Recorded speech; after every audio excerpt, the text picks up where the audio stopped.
Cette semaine à l'émission, Pascal Bélanger nous dresse la liste des avantages à manger en groupe et James Langlois nous donne des exemples bien concrets de convivialité. Bref, on n'est pas du monde.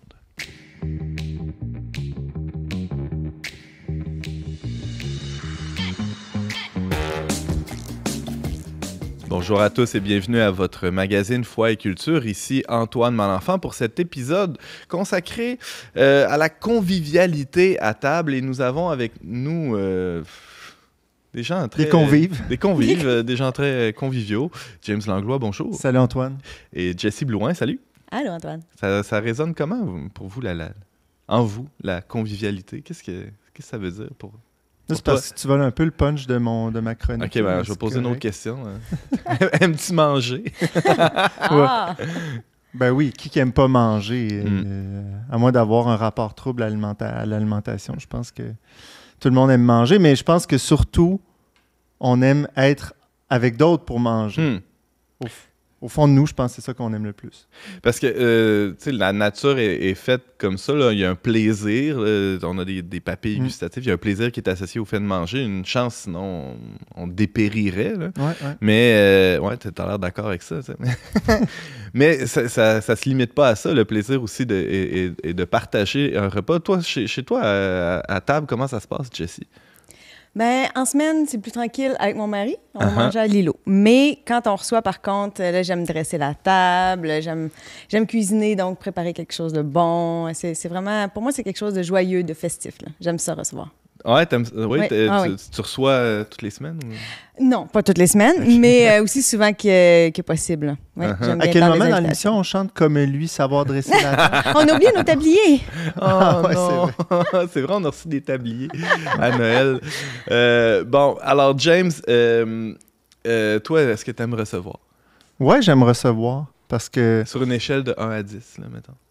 10. Oh, OK. J'aime surtout recevoir quand je couche mes enfants avant. Non, mais tu sais, prendre le temps d'être avec les personnes. Parce que, tu sais, nous, on a quatre jeunes enfants, puis c'est déjà tout un sport d'arriver à les faire manger. Puis, non, c'est mieux de, quand les enfants sont couchés pour prendre le temps de recevoir des gens. Puis...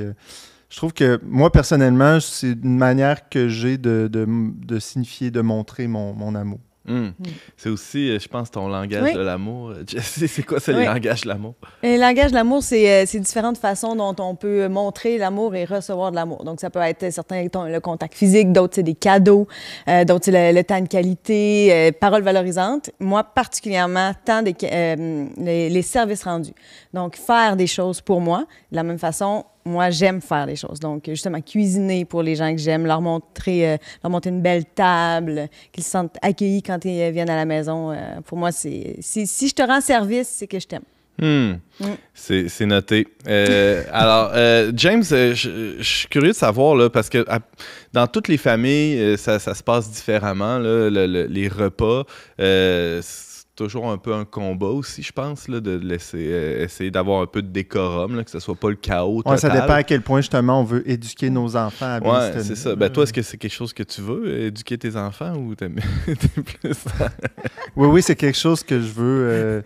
Je pense que c'est important parce que, on va en parler un peu plus tantôt, mais il y a une manière de se comporter à table qui aide au vivre ensemble, au manger ensemble. Là, vous mangez ensemble? Ben oui, c'est important. Là. Puis pas d'écran, rien. Puis c'est un moment normalement où la famille peut se retrouver, peut parler. Puis il y a plein de bienfaits aussi dans l'éducation par rapport à ça. Là, Puis comment ça se passe, là? Est-ce que vous mangez ensemble les 3 repas, le déjeuner aussi? Est-ce qu'il y a... déjeuner, des fois, c'est un peu plus complexe parce que ça dépend à quel moment il se lève. Là, okay. Mais tu sais, des fois, mais en général, il y a quand même la majorité. Je connais des familles où tout le monde s'assoit en même temps à table au déjeuner puis fait la prière même au déjeuner. Moi, j'étais étonné. Parce que c'est vrai que tout le monde se lève pas à la même heure puis finalement, c'est un peu plus chaotique. Là, mais dîner, souper, ça se passe tout le monde ensemble autour de la table. Il faut. Dans un ordre relatif. Relatif. Ça dépend des fois, mais on travaille là-dessus. Uh-huh. Mais moi, je pense que la table, chez les chrétiens, c'est un des 3 autels de la vie. Qu'est-ce que tu veux dire par là? Ben, c'est un lieu de communion, en fait, où on peut nourrir la vie de famille puis la vie de couple. Donc, avec la table eucharistique puis le lit conjugal. Je dirais ces 3 lieux dans la vie pour une famille qui sont importants. Puis, justement, le lieu de la table est spécifiquement important pour qu'il y ait des conversations, qu'il y ait un apprentissage mutuel. Puis voilà, c'est très important pour une famille. Nourrir le ventre, mais aussi nourrir l'esprit. Exactement. Ben, c'est un peu ça le thème de l'émission aujourd'hui, c'est l'importance de manger, mais de manger ensemble, parce que c'est pas juste un acte biologique. Se nourrir, c'est aussi un acte, j'oserais dire, spirituel ou à tout le moins relationnel. Et ben, justement, hein, on a une invitée cette semaine qui est nutritionniste. Et en plus de nourrir chaque jour 4 petits estomacs et un grand, hein, le tien, James. Dont le mien, oui. Accueillons Pascal Bélanger.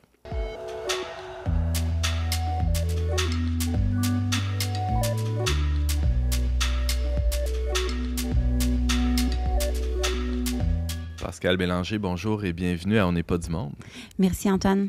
Alors les nutritionnistes... c'est bien connu, ont des blogs, sont dans les magazines, vendent des livres, nous parlent de la valeur nutritive de tel aliment, des dangers de tel autre aliment. Dis-moi, Pascal, promets-moi que tu ne viens pas ici pour nous parler du fait qu'il y a trop de sel dans les chips au bacon. Non, c'est pas le but, Antoine. En fait, si je suis nutritionniste, c'est d'abord parce que j'aimais cuisiner quand j'étais jeune. J'aime manger aussi comme vous tous, mais j'aime aussi les repas. Donc, tout ce qui entoure ces moments-là qu'on partage avec les gens qu'on aime.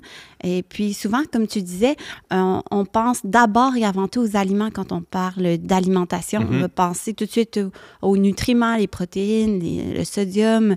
On va penser au métabolisme aussi, de l'énergie, même à la digestion. J'ai souvent des questions sur ces thématiques-là. C'est sûr que ça en fait partie, de l'alimentation. Mais comme tu le disais d'emblée, manger, c'est avant tout un acte social, un comportement culturel. Est-ce que ça fait partie de la formation des nutritionnistes, cette dimension-là presque anthropologique là, du repas, où c'est la formation est surtout mise surtout sur les aspects plus biologiques? Je dirais que dans mon temps, quand j'ai fait mon bac, ça fait quand même quelques années, il y avait peu quand même de cours sur ces dimensions-là, culturelles, sociales. Puis c'était quelque chose qu'on avait nommé. Ah oui, Je pense que le bac a énormément changé là, dans les dernières années. Et puis, on parle plus maintenant aussi de la question environnementale. Ah oui, bien sûr. Aussi. Donc, tu sais, toutes ces dimensions-là sont peut-être plus importantes et... James? D'ailleurs, j'ai l'impression qu'il y a eu un changement dans les dernières années dans les paradigmes de la nutrition, dans le sens que ici au Canada, notre guide alimentaire est très axé justement sur les aspects nutritionnels de tel aliment, puis pour la santé, etc. Mais par exemple, au Brésil, je sais qu'il y a à peu près 5 ans, ils ont fait un nouveau guide alimentaire qui est plus holistique, qui va intégrer toutes les dimensions de l'alimentation, incluant la dimension sociale. Donc, j'ai l'impression... Puis, je pense qu'au Canada, on travaille sur un nouveau guide. Il est déjà sorti. Oui, c'est ça. Ouais. Peut-être tu référais à l'ancien guide où on avait ça, vraiment des excusez. Portions. Mais le dernier, là, on a vraiment changé notre vision. Puis, en fait, justement, le manger ensemble, le vivre ensemble. Puis, c'est plus une question de proportion, tu sais, les lignes directrices. Mais ça l'a changé depuis quelques années, en 2019. Okay. Alors, Pascal, tu es en train de dire que l'acte de manger, le repas, c'est quelque chose qui est éminemment social aussi. Oui, parce que en fait, il y a tellement de choses qui se jouent autour de la table. Bon, on le disait d'emblée, on est ici des parents, donc toute la socialisation des enfants qui entre en ligne de compte là, quand on est à table, toutes les valeurs qu'on veut leur transmettre, les normes aussi attendues, les attentes qu'on peut avoir pour que ça soit un moment de partage, un lieu d'échange. On le disait, c'est là où la famille se construit. Le repas familial, c'est hyper important. Il y a des choses qui se discutent qu'on ne peut pas discuter là, en allant travailler rapidement, en s'habillant. Il faut ce temps d'arrêt-là. Ouais. Et puis, c'est ça nous permet d'être en communion avec l'autre. c'est comme une porte qui s'ouvre pour qu'on puisse parler, qu'on puisse échanger sur même des fois aussi les choses plus dures qu'on vit. Donc, manger, si ça se fait toujours seul, ben, on passe à côté de cette chance-là de communier avec ceux avec qui on vit ou même avec quelqu'un qu'on connaît et qu'on voit peu souvent. C'est différent de l'appeler que de prendre un repas avec elle. Bien sûr. Donc, manger, à mon avis, on le disait, ça devrait toujours être collé, bien, le plus souvent, collé de son adverbe ensemble. C'est pas toujours possible, je vais en reparler un peu de peut-être des pistes pour certaines personnes pour qui il y a quand même des problématiques pour y arriver. Là. Mais d'abord, je voulais dire que d'un point de vue collectif, à mon avis, si c'est le premier bien qu'on cherche, c'est d'abord de manger plus souvent ensemble. À mon avis, on va être en meilleure santé physique et en meilleure santé psychologique. Est-ce qu'il y a des données là-dessus, Pascal? J'imagine qu'il y a des recherches là, qui se sont penchées sur les bienfaits de manger ensemble. Oui. Donc, oui, d'abord, je vais parler des bienfaits nutritionnels parce que quand même, ça en fait partie. OK, parce que même... Ça a une valeur nutritionnelle de manger ensemble. Oui, exactement. Pas juste pour le bien-être psychologique. On voit vraiment des études qui montrent que le contexte de nos repas va influencer positivement ou négativement la qualité nutritionnelle de ce qu'on a dans l'assiette, des aliments. Déjà, on peut penser, puis c'est quand même assez, je pense que vous allez pouvoir faire des référents avec votre expérience, mais quand on est seul, c'est moins tentant de cuisiner. C'est plus facile d'aller vers des options rapides, donc un mets congelé on va mettre au micro-ondes. Un bol de céréales. Un bol de céréales, une toast au beurre. Ou encore, on utilise la restauration rapide. On va se commander un hamburger. Des commodités là, du temps moderne. Donc ça, c'est fréquent chez les personnes seules. Pas que, mais quand même plus fréquent chez les personnes seules. Puis c'est aussi une problématique qui est assez connue chez les personnes âgées. Tu sais, des repas, disons, parfois incomplets, parce qu'on n'a pas nécessairement envie là, de cuisiner puisqu'on est seul. Mais on a vu aussi dans certaines études, chez les adolescents, que ces associations-là, et ça, je trouvais ça intéressant, entre la qualité de la diète et le type de repas. Donc, par exemple, quand on mange moins en famille, quand on mange devant la télévision, quand on mange souvent seul, dans cette étude-là qui a été parue en 2020, une étude américaine, on a vu que c'était nécessaire, que c'était associé, je devrais dire plutôt, à une diète de moins bonne qualité. Puis par là, on avait regardé principalement la consommation de boissons gazeuses, la consommation aussi de fruits et légumes. Donc, ça a une incidence sur la santé globale, sur l'obésité, sur... oui, à plus long terme. Donc, manger ça, c'était vraiment associé à la consommation davantage de plats préparés et de moins de fruits et légumes. Et puis, on voit aussi qu'en amont, chez les familles où on planifie davantage les repas, on pense un peu à ce qu'on va manger ensemble, on planifie ces repas-là familiaux. On se fait un menu de la semaine, par exemple. Par exemple, mais pas nécessairement. On voit qu'il y a plus de fruits et légumes de façon générale et il y a un pourcentage aussi de masse adipeuse moins élevé, masse grasse, chez les enfants de ces familles en comparaison avec les familles où on va manger moins souvent ensemble, où on va planifier moins les repas à l'avance. C'est-à-dire que souvent, ça vient avec une consommation plus grande de mets de restauration rapide, de mets préparés, qui ne sont pas toujours complets comme on le ferait quand on cuisine, c'est-à-dire avec les aliments de base. Là. Ben oui, parce que je pense juste, je reviens à mon trio, hamburger, frites, boissons gazeuses. Bon, c'est sûr, il peut y avoir 2 petites tranches de cornichons là, dans mon hamburger, mais ça ne fait pas une portion de légumes faramineuses. Non, c'est vrai. Puis encore là... Jessie, t'as l'air d'avoir des images dans ta tête. J'ai un petit bout de salade fanée. Là. Ah oui, c'est un peu molle. Là, Mais je veux bien qu'on s'entende que c'est pas la question de diaboliser ces mets-là, hein, de dire « si on mange des mets préparés en famille, on l'échappe » ou si on va au resto parce que là, on n'a pas eu le temps de se cuisiner, c'est donc bien terrible. Non, parce que l'alimentation, si on veut, puis même l'alimentation saine, c'est toujours un continuum d'abord d'aliments peu nutritifs vers des aliments plus nutritifs. Donc, c'est une question de se situer, d'avoir ces aliments-là de façon variée, puis que ce qu'on cherche, c'est qu'idéalement, les aliments plus nutritifs soient le plus souvent, mais il y a quand même de la place aux aliments moins nutritifs dans une alimentation saine. C'est pas la fin du monde, là, de... C'est ça. Donc, le but, c'est... Mais comme là, on parle de chercher... Faut commencer à se culpabiliser, là, parce qu'on a fait des croquettes. Des croquettes, et on en mange chez nous, puis... La poutine, c'est important. Ben oui, c'est ça. Exactement. Ça, c'est la santé mentale, la poutine. Oui, la poutine. Mais quand même, je trouvais ça bien dans une méta-analyse. Une méta-analyse, c'est en fait... Une étude avec plein d'études dedans, ouais. On a comme synthétisé les résultats de plusieurs études qui avaient comme une question similaire. Et puis, dans une méta-analyse qui date quand même de 2011, mais quand même, je pense que c'est bien de regarder ce qu'elle démontrait, là, c'est que les enfants qui partageaient un repas en famille 3 fois ou plus par semaine, donc on pourrait dire la moitié du temps, là, plus ou moins, avaient moins de risques d'être en surpoids, avaient des habitudes alimentaires plus saines, puis aussi étaient moins susceptibles de souffrir de troubles alimentaires. Ah oui. Donc, c'est des associations, c'est pas des relations de cause à effet et tout ça, mais quand même, c'est parce qu'il se joue plusieurs choses quand on mange ensemble. Puis, justement, c'est nécessairement aussi parce que le repas n'est pas que de se nourrir avec des protéines, des glucides et des lipides. Quand on regarde l'alimentation comme ça, bien, on passe à côté du plaisir à table, de la convivialité, d'échanger. Donc, je pense qu'il faut revenir à ça, de voir l'alimentation dans sa globalité. On n'est pas des machines ou des animaux, là. À digérer puis à métaboliser l'énergie.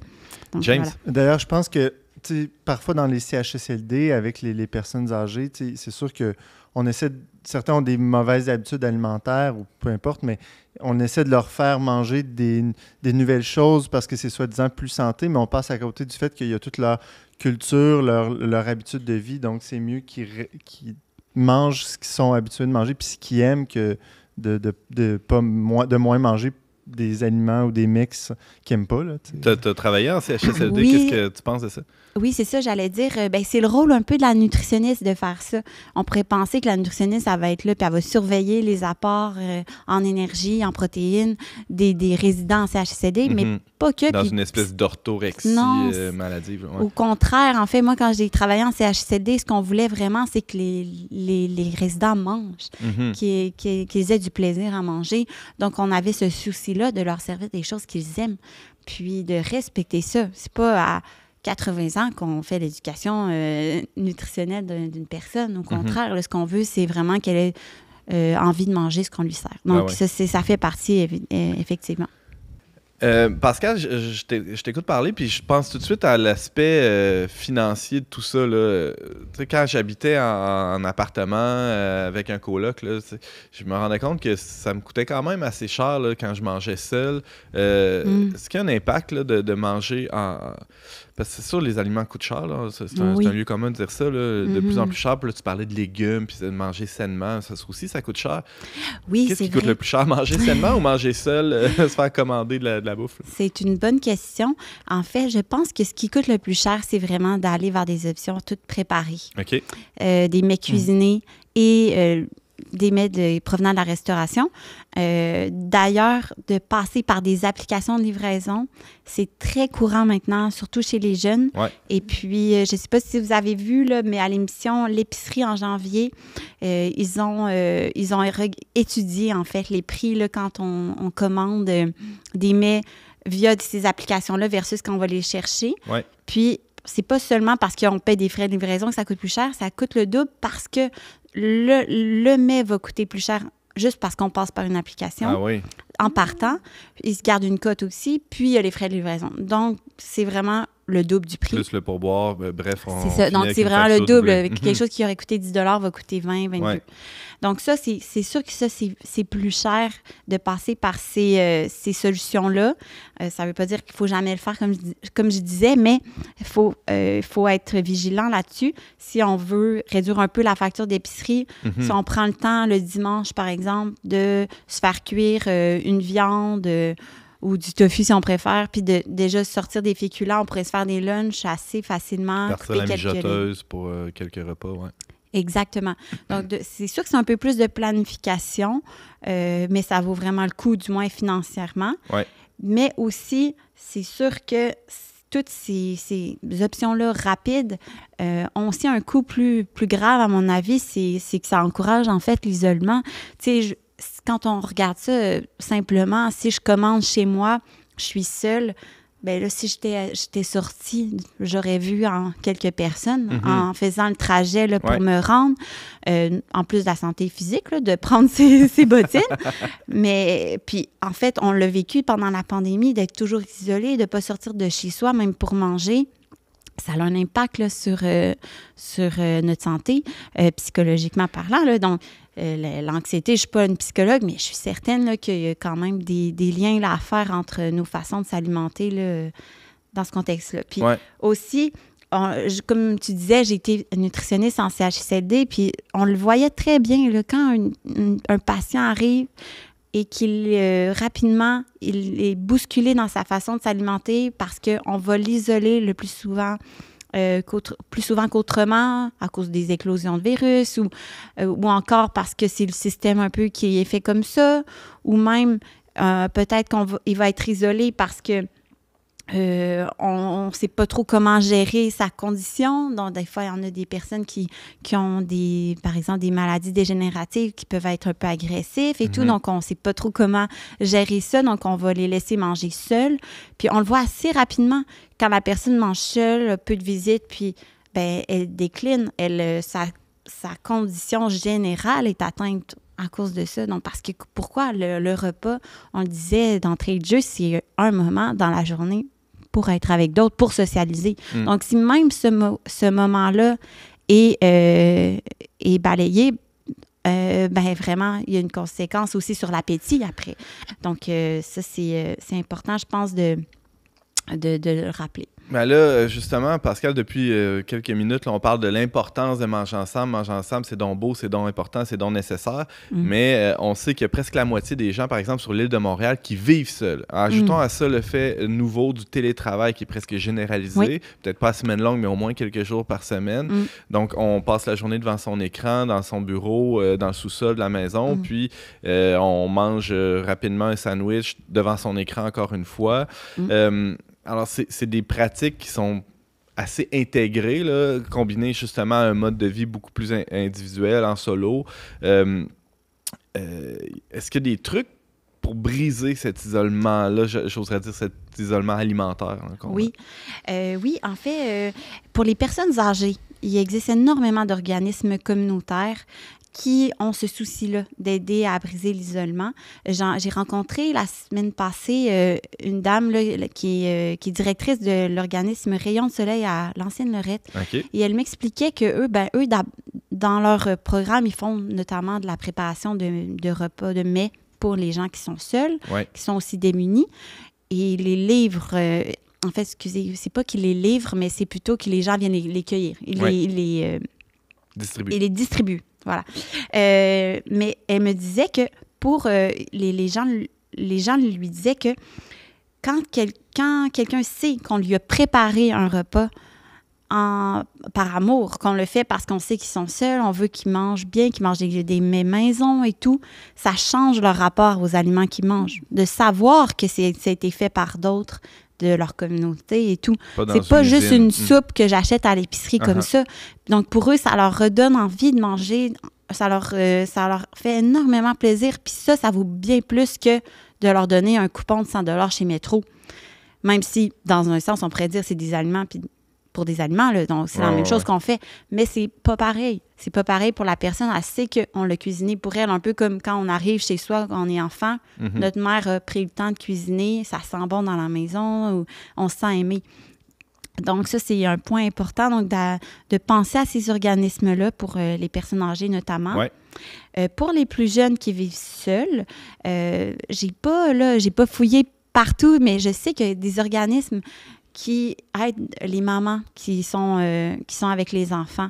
Donc, des mamans qui peuvent passer plus leur journée seules ou avec des tout-petits, qui proposent des fois des cafés ressources, pour aller prendre au moins une collation, un café avec d'autres mères. Ça existe. Il y a le Centre ressources Jardin de famille. Il y en a d'autres, là, vous pouvez regarder dans votre municipalité. Donc, ça, je trouve, c'est quand même intéressant aussi quand on est mère puis qu'on se sent des fois un petit peu plus seul. une autre chose aussi, c'est de ne pas hésiter à s'inviter. Ça peut avoir l'air banal, mais de s'inviter chez nos parents, même nos voisins, nos frères et sœurs, nos amis, si on sent que, bon, ça fait 2-3 soupers que je suis seule, puis là, j'ai comme même pas envie de manger. Pourquoi pas lâcher un coup de fil pour dire, écoute, je peux-tu débarquer? C'est assez rare que la réponse va être non. C'est assez rare, puis en tout cas, personnellement, j'aime tellement ça quand quelqu'un me demande de venir chez nous pour manger. Là, ou à l'inverse, de s'inviter ou d'inviter. Ou d'inviter. Ben oui. Oui, penser à nos amis, à ceux qu'on connaît qui sont célibataires ou qui sont seuls, leur donner un coup de fil. Là. Des fois, ils ne sont pas toujours à l'aise de se manifester. Puis il y avait une autre chose qui me venait pendant que tu parlais pour des jeunes professionnels. Je ne sais pas à quel point c'est répandu, mais des cuisines collectives. Je me souviens, quand je suis arrivée à Québec, j'ai fait une année en résidence et les cuisines étaient comme toutes au sous-sol dans la résidence, cuisine collective. Puis je descendais, je ne connaissais pas personne, mais c'est rare que j'avais pas au moins une jasette en cuisinant. Donc, c'est ça, je ne sais pas à quel point c'est répandu dans les grands centres, mais les cuisines collectives. Ça existe effectivement, les cuisines collectives. Il y a certains organismes qui proposent leurs installations pour qu'on puisse le faire. On peut aussi s'organiser entre personnes, entre amis, pour dire on cuisine-tu ensemble dimanche pour préparer nos lunchs de la semaine. Ça, c'est vraiment, vraiment agréable. Puis en plus, on peut partager les coûts. Donc, tu sais, quand il faut acheter énormément d'ingrédients, ça fait vraiment une différence. Et puis, je pense aussi, ma soeur qui fait du télétravail, me disait qu'elle a pris l'habitude de téléphoner une de ses amies qui est dans la même situation pour des fois aller prendre son lunch avec elle, qui est en télétravail aussi. Donc, ça permet, au moins pour le dîner, de ne pas être seule. Ça change vraiment quelque chose dans sa journée de faire ça. Tu prends 1h30 de dîner au lieu d'une demi-heure. Oui, c'est ça. L'hiver au Québec, ça ne nous tente pas toujours d'enfiler nos bottes, affronter le froid, traverser la rue ou un quartier au complet, des fois. Mais il faut se faire violence un peu. Le bénéfice est là quand même. Là. C'est comme un peu qu'on disait, aller chercher le mets au resto plutôt que de le commander. C'est sûr que c'est plus d'efforts, mais en même temps, je suis certaine qu'il y a des bienfaits là, psychologiques aussi. Là. Donc, ça, c'est super important. Donc, c'est des exemples là, pour briser l'isolement, mais comme on disait aussi, si on a l'habitude de planifier nos repas, on est une famille, puis on aime recevoir, de pas se gêner pour inviter les gens autour de nous, pour qui des fois aussi, c'est des moments plus difficiles. Puis honnêtement, inviter une personne de plus à manger, est-ce que ça va changer quelque chose sur les quantités? Là? D'habitude, non. D'habitude, on en fait trop. D'habitude, on mange trop. Hein? Souvent, on n'est pas à plaindre. Là, donc, ça ne fait pas une différence sur ce qu'on prépare. Donc, ça, c'est vraiment, je pense, une habitude qu'on peut se donner aussi collectivement. Pascal Bélanger, si tu permets, on va poursuivre la discussion avec James en deuxième moitié d'émission. On va parler aussi de tous les rites, les codes, les normes sociales qui entourent le repas ensemble. Mais déjà, la table est mise. Oui. Merci beaucoup. Je rappelle que tu es nutritionniste et aussi professionnel de recherche en alimentation. Merci d'avoir été avec nous. C'est un plaisir.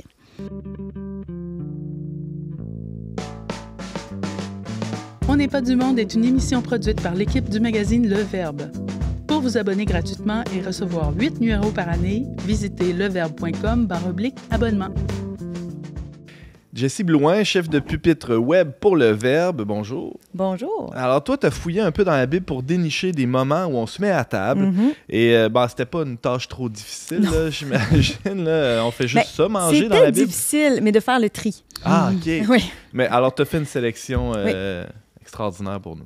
Extraordinaire, vous jugerez. Ah ouais, mais premier point qu'on relève facilement, c'est tout début de la Bible dans la Genèse, c'est Abraham qui reçoit 3 invités sous le chêne de Mambré. On comprend par le contexte et plus tard, Saint Paul nous le confirme que c'était des anges, des envoyés de Dieu. Mais oui, il les reçoit, il leur lave les pieds, il demande à sa femme de préparer un repas, il les sert lui-même. Donc vraiment déjà au tout début de la Genèse, l'hospitalité. C'est ça, c'est comme un moment fondateur pour le peuple hébreu aussi, parce que ça vient marquer l'espèce d'importance capitale qu'a l'hospitalité dans la culture hébraïque. On est un peu héritier de ça, en tout cas on espère l'être, là, des dignes héritiers de cette hospitalité. Alors ça, c'est un premier jalon là, dans les repas qu'on retrouve dans la Bible. Est-ce qu'il y en a d'autres? Jessie, oui, sûrement. Oui. Là, je vous amène dans le Nouveau Testament. Jésus, c'est un moyen d'évangélisation fort efficace qu'il a trouvé parce que les foules venaient à lui, mais les pécheurs, les publicains et tout ça, ceux qui voulaient vraiment rejoindre, ne venaient pas nécessairement à lui, mais lui allait vers eux en s'invitant, en se laissant recevoir à leur table. Donc, on pense à Matthieu, qui est devenu un apôtre, qui s'est converti comme ça parce qu'il a reçu Jésus à sa table. On pense aussi à Zachée.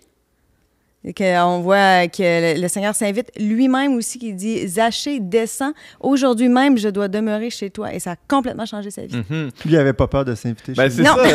Il a mis en application les conseils de notre nutritionniste, Pascal. C'est important de s'inviter, surtout c'est un homme célibataire qui n'avait pas envie de manger seul devant son écran. Beaucoup de télétravail, Jésus à l'époque, sûrement. Non, mais on voit bien qu'il y a eu beaucoup de fruits qui ont jailli de ces invitations-là, ces auto-invitations-là du Christ. Il mangeait aussi avec ses amis, Jésus. Oui, on pense notamment à Marthe et Marie. Et c'est vraiment très intéressant comme exemple parce que dans le passage de Marthe et Marie, Jésus les met vraiment en parallèle. Ces deux sœurs chez qui il s'invitait souvent à manger. Exactement. Et Marie était celle qui recevait beaucoup, qui préparait le repas et tout ça, alors que Marie était celle qui se mettait au pied de Jésus et qui écoutait. Et Marthe se plaignait dans le passage justement à Jésus de sa sœur qui faisait rien, mais dis-lui de venir m'aider. Et Jésus qui lui répond, mais non, c'est elle qui a choisi la meilleure part. Donc ça, je trouve que ça nous parle aussi quand on reçoit, de faire attention, d'avoir le juste équilibre entre activisme, contemplation. Donc, est-ce qu'on prend le temps de s'asseoir avec nos invités quand on les reçoit ou au contraire, on est juste là à vite, le repas, puis on s'active, on est comme des petites fourmis qui n'arriveront pas à se reposer. Donc, d'ailleurs, je trouve ça intéressant d'être en couple pour ça. C'est un peu bête, là, mais... j'ai l'impression que, tu sais, l'expression « ma douce moitié », là, on est comme deux moitiés, là, puis pendant qu'il y a une moitié qui est en train de faire la contemplation, l'autre est dans l'action. Pendant que mon épouse peut discuter avec nos convives, moi, je peux préparer le prochain service ou inversement, puis ça fait qu'il y a toujours quelqu'un pour écouter, discuter avec les convives, puis aussi, c'est parce que si on est les deux à discuter, le repas, il sera jamais servi, là, je sais pas. C'est comment chez vous, là? Qui est Marthe, qui est Marie? C'est variable, ça dépend de, justement, qui décide de cuisiner ce moment-là, mais C'est vrai que ça change, mais souvent, moi, je suis plus tendance à être derrière les fourneaux, puis James est bon pour accueillir, pour mettre la table aussi, pour qu'il y ait une attention pour les petites choses. Chez vous, c'est comment? C'est un peu des deux. Mais Joseph, mon mari, aime beaucoup avoir quelque chose à faire. Lui, c'est « donne-moi quelque chose à faire ». Donc, lui est content quand j'y confie des petites tâches parce que sinon, j'ai vraiment du mal à être à la fois accueillante et à faire quelque chose. C'est les fils se touchent. Donc, oui. Sais-tu ce qui est intéressant aussi? C'est de faire participer tes convives. Je suis déjà allé souper chez du monde, mais c'était arrivé. OK, aide-nous donc à couper les patates. C'était super spontané. Non. C'était super spontané. Puis on dirait que tu te sens comme plus... pas mieux intégré. Tu fais partie de la famille. Oui, c'est ça. C'est un autre genre. Oui, en effet. Jessie, un dernier point peut-être sur des exemples de repas qu'on retrouve dans la Bible. Si je parlais pas de la scène, je pense que je passerais à côté d'un des repas essentiels, le dernier repas que Jésus a passé avec ses disciples, qui est aussi une préfiguration du ciel. Dans la Bible, le ciel, c'est beaucoup le banquet des noces, le banquet céleste.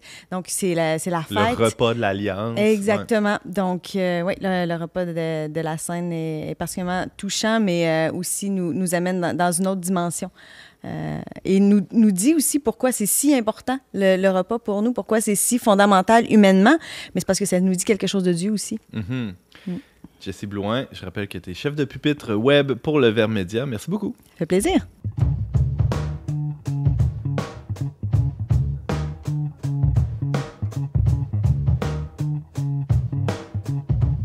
James Langlois, journaliste pour Le Verbe. Le moment des repas et plus largement la culture de la table, là, je mets des guillemets, joue un rôle déterminant dans ce qu'on est individuellement et collectivement. Ce que je veux dire, c'est que le rapport que j'ai à la table, au repas que j'ai vécu dans mon enfance, ça me détermine quand même. C'est assez déterminant dans ce que je suis aujourd'hui. Et collectivement aussi, on le voit dans les différentes cultures.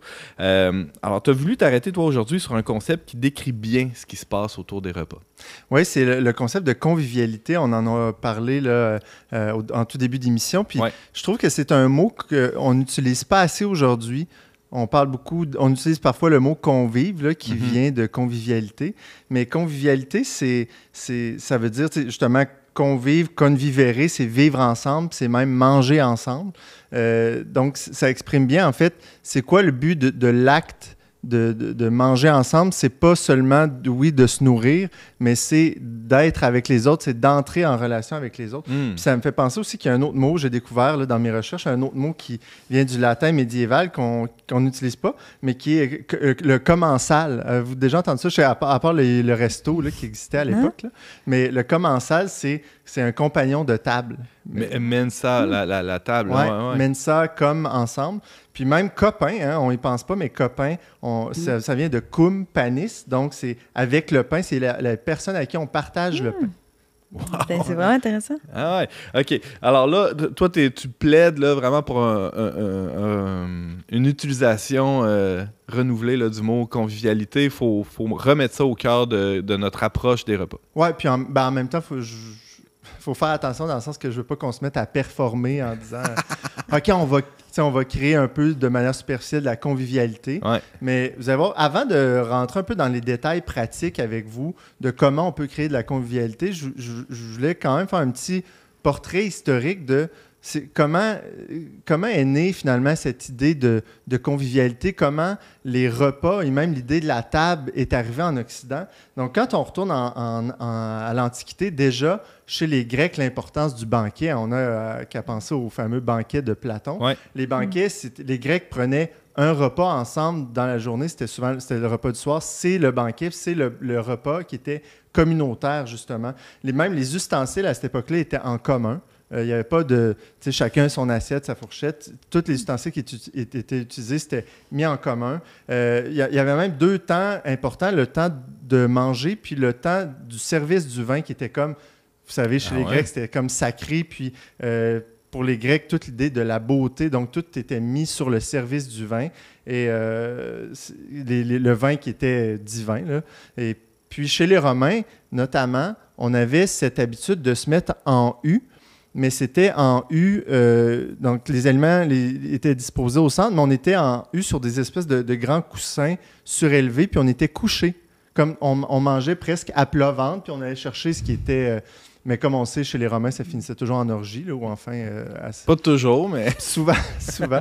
Là, on arrive au Moyen Âge. Déjà, avec l'influence chrétienne, l'art de la table, ça devient un élément important de la vie de cour. Et c'est là où on va se mettre à engager, les rois vont se mettre à engager des chefs pour créer des grands repas. On se met à accorder une attention particulière là, aux détails, à la préparation. C'est là qu'arrive la nappe. Nappe blanche, pourquoi? Parce que justement, il y a il y a un rôle symbolique et un rôle utilitaire, mais la nappe blanche qui va rappeler justement la pureté de l'Eucharistie, finalement, le saint sacrifice de la messe. Donc, il y avait cet élément-là. Mais l'aspect pratique, c'était qu'à l'époque, on n'utilisait pas de serviette. Donc, d'abord, la nappe recouvrait, je dirais, la table jusqu'au tréteau parce qu'on n'avait pas de mobilier propre qui était immobile. Donc, mobilier, ça vient un peu de là. Puis, on créait des tables un peu à la va comme je te pousse selon les dispositions, les besoins. Est-ce qu'on mange plus là parce qu'il fait plus froid, plus chaud, etc. Donc, on mettait des tréteaux, puis on mettait une planche. Puis, c'est là où la nappe venait couvrir tout ça. Et aussi, comme on n'utilisait pas de serviette, comme je disais, on venait s'essuyer les mains. Ah, comme mes enfants. Au bas de la nappe. On venait s'essuyer les mains. Donc, l'arrivée de la nappe, on avait souvent des tables rondes. On pense au chevalier de la table ronde. C'est que ça marquait l'égalité.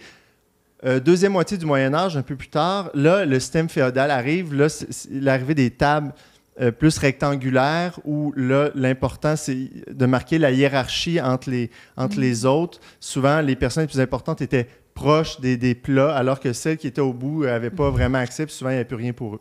Mais ça, donc, c'était un autre temps d'époque.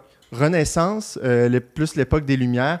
Donc là, c'est Louis XIV, c'est le grand faste de la France, montrer qu'on est dans une superpuissance mondiale. Donc là, c'est tout l'art de la table qui se déploie, les grands repas dans les moindres détails. Puis les Français, justement, avaient un art très développé dans ça. Encore aujourd'hui, on le voit. Ouais. Et là, c'est aussi le développement des repas politiques, des alliances politiques, les repas d'affaires qu'on dirait aujourd'hui. Et là, la nappe perd évidemment de sa dimension religieuse parce que l'Église perd un peu de son aura à cette époque-là, à l'époque des Lumières. Donc là, c'est l'apparition des serviettes qui étaient d'origine italienne.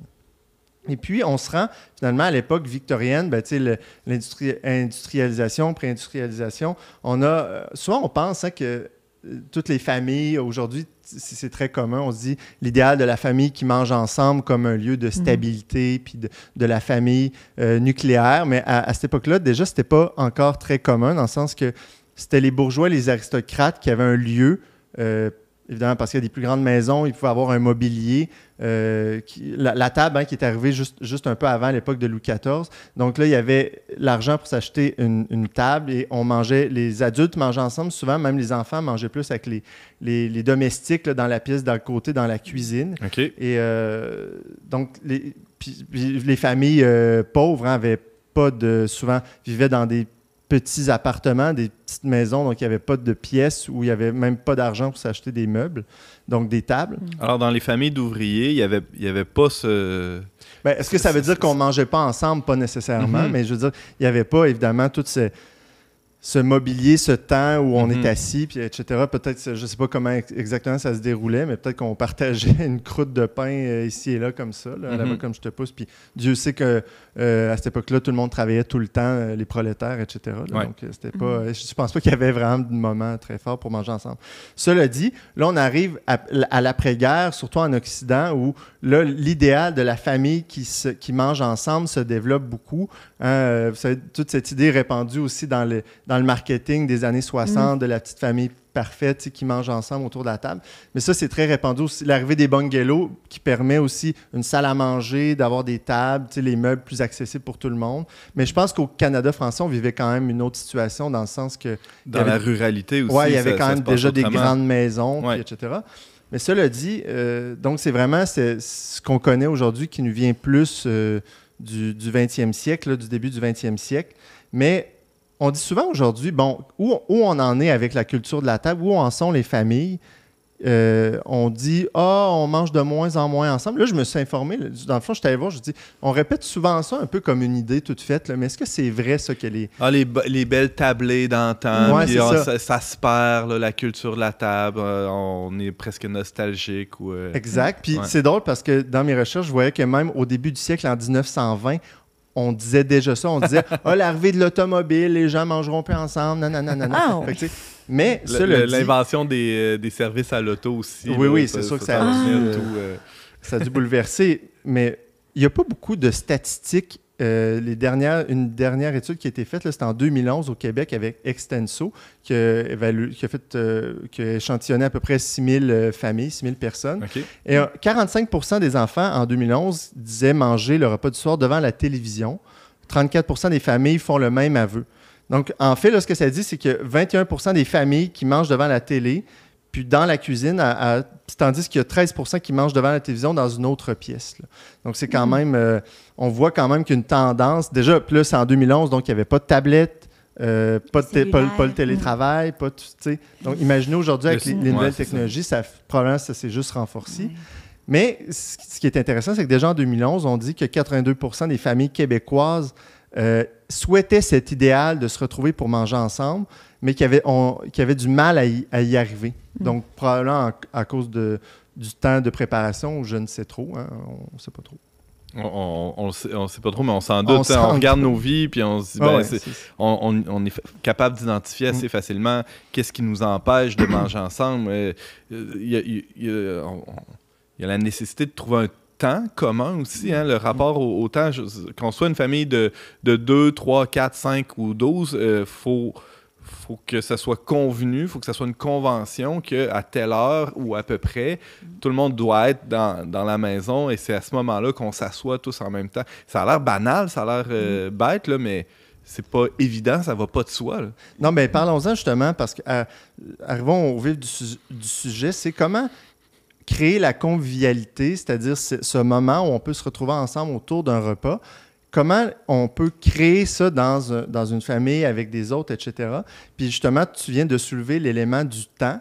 Donc, prendre le temps, ça veut dire que... Ça, on sait, les Français, en Europe, il y a certaines cultures sont passées maîtres dans l'art de prendre le temps, parfois même de manière un peu exagérée. Nous, on dirait ici en Amérique du Nord. Là. Mais tu sais, les Français peuvent prendre des fois 2 heures sur l'heure du dîner pour être ensemble. Ben, eux, c'est le petit déjeuner, là. Le déjeuner, pardon. Puis, mais c'est ça, donc prendre le temps. Puis comme tu dis, il y a un autre élément, c'est, je pense qu'il faut se donner une certaine discipline. Puis là, ici, il ne s'agit pas de vouloir moraliser en disant, mais là, si tu fais pas ça, ça marche pas chez vous, etc. Tu sais, c'est toujours de viser, c'est quoi l'objectif finalement d'une discipline ou d'une étiquette de vie? C'est de servir finalement cette convivialité-là, aider à la relation. Puis, il y a une tendance, parfois, si on est trop excessif dans l'application de ces règles-là, bien, ça étouffe, au contraire, la convivialité. On devient un peu trop rigide et ça devient même froid. Puis, à l'inverse, bien, c'est ça, si on est trop laxiste dans cette discipline-là, bien, ça vient un peu n'importe quoi. Donc, ce que j'entends, James, c'est que ça prend une espèce de minimum de décorum là, ou de normes communes, mais qu'un excès de normes vient tuer la convivialité. Donc, ce juste milieu-là, il n'est pas évident à atteindre. Là, avec les données que tu nous partageais, on voit qu'il y a une très grande majorité des familles qui souhaiteraient avoir plus de temps ensemble, de repas ensemble, et qui n'y parviennent pas, faute d'outils ou de volonté peut-être aussi. Des fois, je ne veux pas juger personne. Moi, chez nous aussi, c'est difficile de se contraindre, de se coordonner. C'est ça, ça demande un peu de...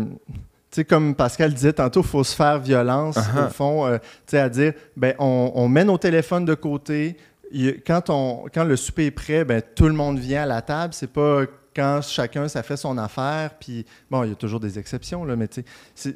Puis, manger la même chose aussi, ça c'est pas évident. Manger la même chose, ça aide, évidemment. C'est ça, c'est pas... bon, ben on comprend, des fois, il y a des gens qui ont des problèmes alimentaires ou je sais pas trop, là, mais tu sais, c'est ça. On vise de plus possible de partager un repas commun qui a été préparé, etc.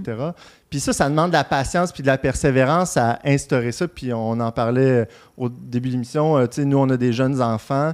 Puis, tu sais, les repas, là, c'est à 99% du temps pas très agréable, là, parce que c'est assis-toi comme il faut, tu viens t'asseoir, là, l'autre s'obstine, ne veut pas manger, là, l'autre, ça fait pas son affaire, puis là, c'est de gérer ça, puis mange comme il faut, tiens ta fourchette comme il faut, non, tu sais, c'est de l'éducation, tiens-toi c'est comme un droit. pari que ça va devenir plus payant à long terme, que ces normes-là qui sont, disons, imposées, sont au service du bien commun de la famille, pour qu'éventuellement, quand les enfants grandissent, ça devienne un peu plus civilisé. C'est ça le pari que vous faites, Pascal?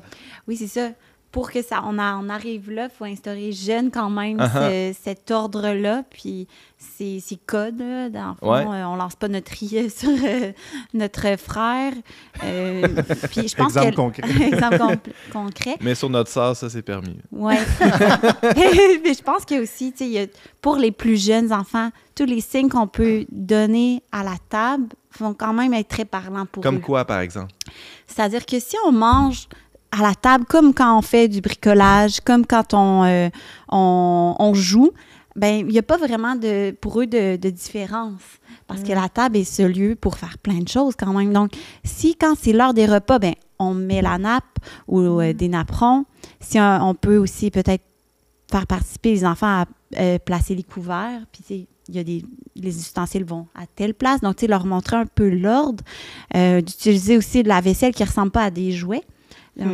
Parce que, tu sais, moi, je pensais quand j'étais nouvellement mère que c'était plus logique d'utiliser de la vaisselle en plastique avec des jeunes enfants. Tu sais, je me dis, ça va tomber, ça cassera pas, mais... C'est vrai que les ustensiles, ça casse régulièrement. des verres, pardon, les verres, les couverts. Les assiettes, les verres, ça. Puis ma soeur m'avait dit, c'est vraiment... j'ai vraiment fait l'expérience qu'on pense que ça va être facilitant, mais au contraire, parce qu'ils apprennent pas à prendre soin, les enfants, puis ils trouvent ça C'est drôle. contre-intuitif, mais tu dois ramasser des pots cassés souvent. Ça peut arriver, mais ça peut arriver, mais ils sont impressionnés de l'entendre casser le bol, puis souvent, ils vont faire plus attention après. Donc, je pense qu'il y a quand même cette éducation-là qu'on peut faire aussi à travers ce choix de vaisselle. Là. Ça peut avoir l'air banal, mais c'est un signe. Puis c'est ça, je disais aussi de disposer, comme quand on lunch, des fois, sur le dîner, on va plus vite, puis si on met tout ce qu'on peut manger sur la table, dans des plats de plastique, c'est moins évident. On chauffe le reste qui est dans un plat de plastique, on le met dans le le micro-ondes, puis on le dépose sur la table comme ça. Je le fais des fois, là, mais c'est pas... Mais c'est pas pareil. Si on prend le temps de mettre la salade dans un beau bol, de faire une assiette de crudité un peu invitante, les enfants vont comme voir que, c'est soigné. Beau. C'est soigné. Dans le fond, l'idée qu'il y a derrière, je pense, c'est de dire, c'est un moment qu'on veut digne. On veut montrer que le repas, il y a de la dignité, puis c'est aussi la dignité des personnes qui sont invitées autour de cette table-là. Donc, plus on soigne ces signes-là, plus ça aide aussi aux gens à sentir que c'est un moment important, presque sacré, on pourrait dire. Puis, ça aide à rentrer dans cette attitude-là. Cela dit, il n'est pas question non plus de dire il faut rentrer dans le luxe absolu puis payer une fortune pour que ça soit une mise en scène épouvantable. Là, parce qu'au contraire, je trouve que parfois, un excès dans ces signes-là, ça peut, au contraire de susciter la convivialité, ça peut nous rendre presque froid et mal à l'aise tellement que c'est trop. Là. Ouais. Mais c'est ça, toute l'idée est là. Puis ça fait penser, James, on peut trouver dans des friperies ou des comme Village des valeurs, je sais pas, ces magasins-là, de la belle vaisselle pour presque rien. Là. Et ça va faire moins mal au cœur quand les enfants vont la casser. C'est ça, des ustensiles, tout ça, on peut trouver ça vraiment de façon que ce soit abordable.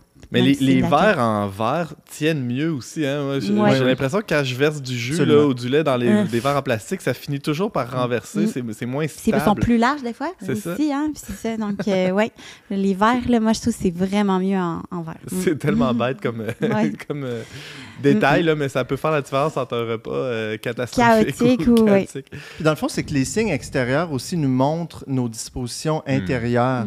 Puis je pense que souvent, quand il y a des familles où on ne prend pas le temps de manger ensemble, aussi, ça montre qu'il n'y a peut-être pas une communion déjà intérieure entre les personnes. On ne veut pas trop se parler. Il y a peut-être des difficultés, des tabous. Puis la convivialité aussi, ce n'est pas juste dans l'aspect festif ou l'aspect agréable, parce que des fois, une convivialité, ça peut être dans un repas qui est partagé, mais avec une autre personne, mais où il y a une vraie discussion sérieuse, où on va en profondeur. Aussi, il y a des tensions. Puis souvent, on ressort de ces moments-là avec une joie, une joie en fait de ce qui s'est déroulé, même si c'était sérieux, on pourrait dire presque tragique parfois. Là. Ouais. Mais c'est ça, donc la convivialité, ça évoque une dimension de fête aussi, puis je pense qu'il y a des éléments comme ça qui sont importants pour susciter la fête. Écoute, je vais vous conter une histoire. Je vais donner le moins de détails possible, là, mais j'ai déjà été invité chez des gens. J'avais emmené une bouteille d'alcool, ils l'ont mise au frigo. Mais il n'y a pas eu d'autres alcools servis, cela dit. Je ne suis pas en train de dire qu'il faut absolument boire tout le temps, là, mais l'alcool, c'est quand même un élément de fête important dans les repas. Ouais. Puis là, le repas était tellement ascétique, il n'y avait rien de sucré, c'était hyper drabe. Pas de gras, pas de sel, pas de sucre. C'est ça. Pas de goût. Non, fait que, ça fait... On dirait que tu rentres moins dans la fête. Quand tu as des invités, tout ça, pour susciter la convivialité, normalement, il doit y avoir un élément festif. Tu dois sentir que c'est spécial, que c'est là où tu sors justement les éléments de gras, de sucre, de sel, d'alcool. Mais quand tu sens que c'est pas... Bon, c'est ça. Fait que ça, pour moi, c'est quand même des éléments importants pour la convivialité. Bon, merci James pour ces valeureux conseils. Je rappelle, tu es journaliste pour Le Verbe Média et c'est toujours un plaisir de t'avoir avec nous. Merci. Vous avez un commentaire, une suggestion ou une question pour l'équipe d'On n'est pas du monde? Contactez-nous via les pages Facebook et YouTube du Verbe Média ou écrivez-nous directement à onpdm@le-verbe.com. C'est déjà tout pour cette semaine. Mais avant de se quitter, rapidement, des suggestions culturelles de nos chroniqueurs. Jessie. Oui, j'en ai 2, très rapidement. Donc, à peu près tout le contenu de ma petite chronique était tiré du livre « Tu as dressé devant moi une table » de Gilles Rebèche, édition de l'Atelier. Donc, si vous en voulez davantage, c'est là que ça se passe. Et sinon, sur une note un peu plus légère, La Petite Bête, c'est un blog et une chaîne YouTube par une Québécoise qui fait vraiment toutes sortes de recettes. J'ai appris à faire du pain, du levain avec elle. Elle fait des recettes de camping. Wow. Elle a des enfants aussi, donc elle sait comment être efficace. Donc, je vous la conseille. Hello, mes kiki! Elle commence toutes ses vidéos comme ça. Raison numéro 1 pourquoi je n'irai pas les Il faut être prêt, je voulais vous préparer. On va mettre les liens sous cette vidéo. Tu connaissais la petite bête? Non, merci, je suis contente. Ouais, le vin, ça me parle. Pascal. Moi, je suis tombée là-dessus à la bibliothèque Manger ensemble de Ricardo, le fameux Ricardo. On le connais-tu, ouais. Ça a été publié aux éditions de la presse en 2022.